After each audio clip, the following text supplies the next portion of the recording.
কে এটা? তুমি তুমি কখন এখানে এসে ঘুমালা? কেন ঘুমালা?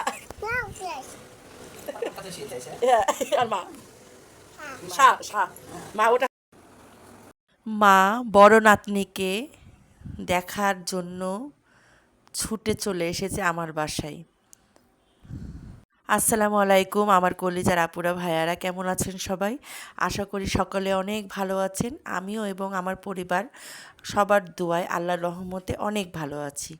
চলে আসলাম আপনাদের মাঝে আমি ঝর্ণার সোয়াল থেকে আর একটা নতুন ব্লগ নিয়ে।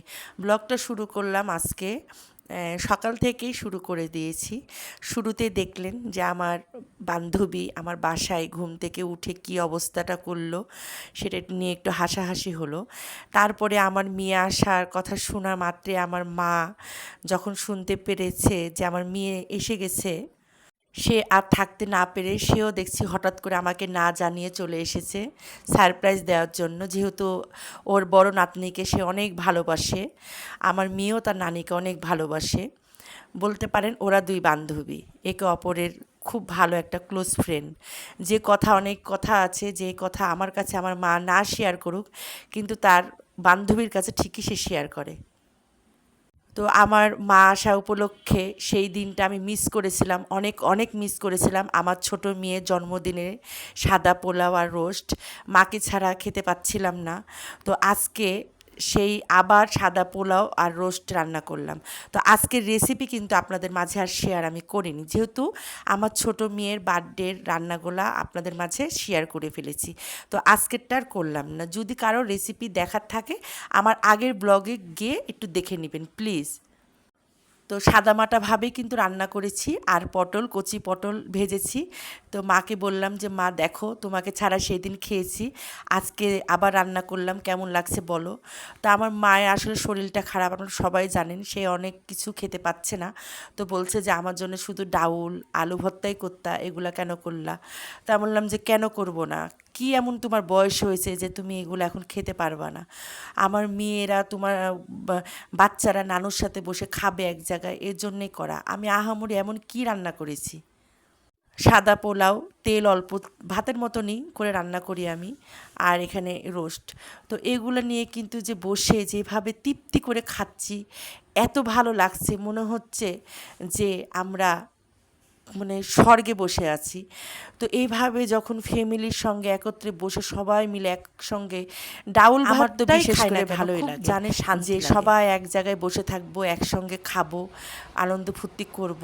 তো দেখেন এইদিকে আবার এই পল্লী বিদ্যুৎ অফিস থেকে কারেন্টটা চলে গেল। যেহেতু আমরা কিন্তু গ্রামে থাকি, খুবই কষ্ট হয় আপুরা ভাইয়ারা, বলেন তো কিভাবে সম্ভব এভাবে থাকা যায়? এমন গরম, সে গরমে আবার কারেন্ট থাকে না। তো আমার কাছে প্রশ্ন হচ্ছে যে কারেন্টের যখন থাকেই না, কিন্তু এত এত বিলগুলা দিচ্ছি, বিলটা আবার কোথায় থেকে আসছে এত বিল? প্রত্যেক মাসে কারেন্ট ঠিক মতো থাকে না, তাও ১,০০০, ১৫০০, ২,০০০ টাকা বিল চলে আসে। কিভাবে যে আসে আমি সেটাও বুঝি না। তো যাই হোক, এখানে আপনার ভাইয়াকে ভাত খুলে দিচ্ছি। আপনার ভাইয়ার প্রচুর গরম লেগেছে। আমার বান্ধবী আবার শসা, তার খুব পছন্দ, শসা খেয়ে বেড়াচ্ছে এবং সবাইকে একটা একটা করে আবার পাখা দিচ্ছে হাতে। আমাকে একটা দিচ্ছে, ওর নানা ভাইকে একটা দিচ্ছে, ওর মাকে একটা দিচ্ছে। তো এখন কিন্তু সে অনেক কথা শিখে ফেলেছে, অনেক কথা শিখেছে। ওকে কিন্তু কথা কাউকে শেখানো লাগেনি। আল্লাহর রহমতে তার মাথায় এত বুদ্ধি, এত ব্রেন, বলার বাইরে। ও কিন্তু কোনো কিছু না শিখে এত কিছু করা শিখে গেছে। তাহলে শিখালে কি হবে বলেন? তো আল্লাহর রহমতে সে জন্ম হওয়ার পর থেকে এখন অবধি পর্যন্ত আমাদেরকে আহামরি এমন কিছুই করা লাগেনি কষ্ট করে। সে নিজে কোনো মতে বসাটাও মানে সে ভালো করে শিখেনি, হাম্বর মারা পাড়াটাও শিখেনি। একদম ডাইরেক্ট সে যখন ১১ মাস হয় তখনই সে কিন্তু একটু একটু করে হাঁটা শিখেছে। তো এখন আবার দেখা যাচ্ছে শখের বশে একটু একটু করে হাম্বুর পারে। এটা দেখলেন আমাদের দুপুরের খাওয়া দাওয়া, আর এটা কিন্তু আমাদের সন্ধ্যার পরে নাস্তা। সবার নামাজ কালাম পড়া হয়ে যাওয়ার পরে এই নাস্তাটা বানালো আমার বড় মেয়ে, স্যান্ডউইচ তৈরি করেছে। আর ওর হাতে স্যান্ডউইচ কিন্তু খুবই মজাদার, খুবই সুস্বাদু, খুবই ভালো লাগে। তো এই পাউরুটিগুলা হচ্ছে দিয়ে স্যান্ডউইচ বানানো হয়েছে। আর এদিকে যখন স্যান্ডউইচ খাচ্ছি তখনও কিন্তু আপনার কারেন্টটা চলে গেছে। আমার বাসায় ওই যে লাইট, চার্জার লাইট আছে, সেটাই জ্বলছে। তো এইভাবে কিন্তু আবার তারা সন্ধ্যার সময় আমার ছোট মেয়ে গোসল করে আসলো, বড় মেয়ে গোসল করে আসলো।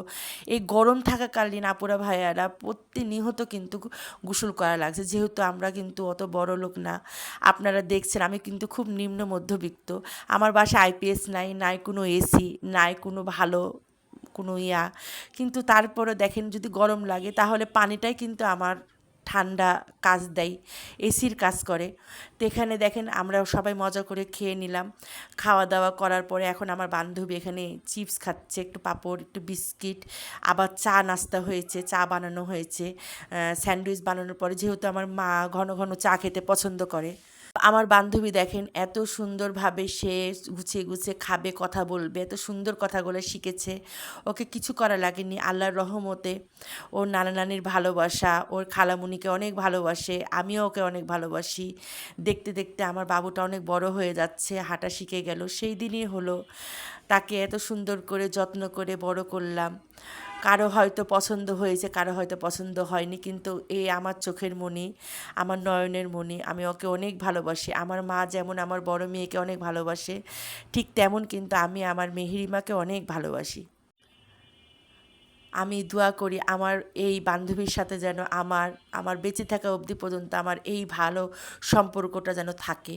এই সম্পর্ক যেন কখনো নষ্ট না হয়। কারণ এই সম্পর্কগুলো এতই মিষ্টি যে এটা টাকা দিয়ে কিনে নেওয়া যায় না, এবং টাকা দিয়ে এটার সম্পর্ক কখনোই হয় না। তুলনা করাই যাবে না টাকা দিয়ে।